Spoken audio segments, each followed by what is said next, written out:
Black Widow was directed by Cate Shortland and stars Scarlett Johansson, Florence Pugh, David Harbour and Rachel Weisz. The story follows Natasha Romanoff, aka Black Widow, who confronts the darkest parts of her ledger when a dangerous conspiracy with ties to her past arises.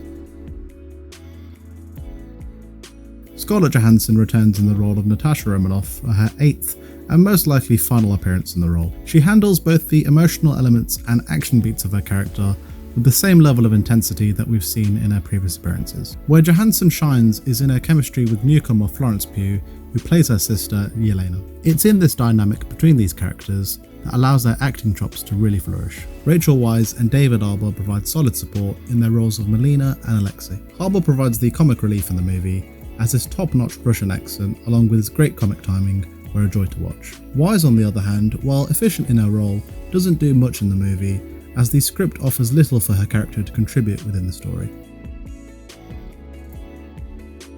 One of the things that ran through my mind while watching this movie was how it would have been a perfect Phase 1 flick. But the reality is that we know the character's fate, given the fact that the movie is a prequel and set before Infinity War. This means the plot offers little in the way of stakes and tension. When you think about it, Black Widow is in the same place that she was at the beginning of the movie. Yes, she frees all of the imprisoned widows from the Red Room by the end of the story, but the real problem is Dreykov's daughter.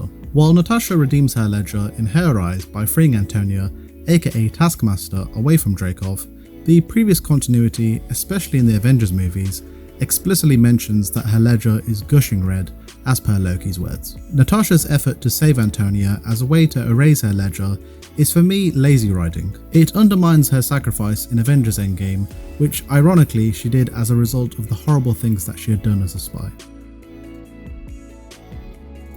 The action or lack of in Black Widow was surprising to say the least. Though we have the big explosive finale that you would expect by now in an MCU movie, there are not many set pieces in the movie. Despite an excellent opening prologue that delves into Nat's past, along with a chase scene involving Taskmaster, nothing really happens until the finale. The movie was marketed as the proper send-off that this character deserved. In actuality, there are more impressive Widow fight scenes in the Avenger movies than in this solo entry. The movie has a budget of $200 million, as it does make you wonder where the budget went, given the lack of set pieces. While I appreciate that the focus of the movie should be with Natasha, given this is her first solo appearance, it still would have been nice if the villains had more character development. Once again, Marvel neglects their villains as nothing more than bland and boring individuals. This is true for the character responsible for Natasha's existence as a spy in Dreykov, played by Ray Winston. Though I do like Winston as an actor, one thing this man cannot do well are accents. You only have to look at The Departed, in which he was barely able to maintain his Boston accent, as the same can be said for his barely serviceable Russian accent. I think this movie now holds the title for the cringiest moments in the MCU, hands down. Some of the moments that came to mind is when Dreykov makes Natasha flinch as he's about to hit her, or my favourite, when Dreykov hits Nat as she suddenly turns into the Terminator, where she's immune to every punch from, let's be honest, a pretty brooding character. Speaking of which, is it me or did you get the feeling that Nat is immune to every life-threatening encounter? This includes a scene early in the movie where she falls from the top of a building without a scratch on her, to the Dreykov punching scene that I mentioned. Even if this was a solo action movie with no ties to Marvel at all, there ironically would still be no stakes, given the out-of-nowhere superhuman abilities that Nat now possesses. The flat, uninspiring Dreykov also extends to Taskmaster, played by Olga Krylenko. I do have to admit that it was cool to see this character on the big screen, mimicking Black Widow's fighting style among other heroes. The problem is that once the movie reveals the identity of the character, while she does have a tragic backstory, there is no attempt to delve into her pain and trauma as a character.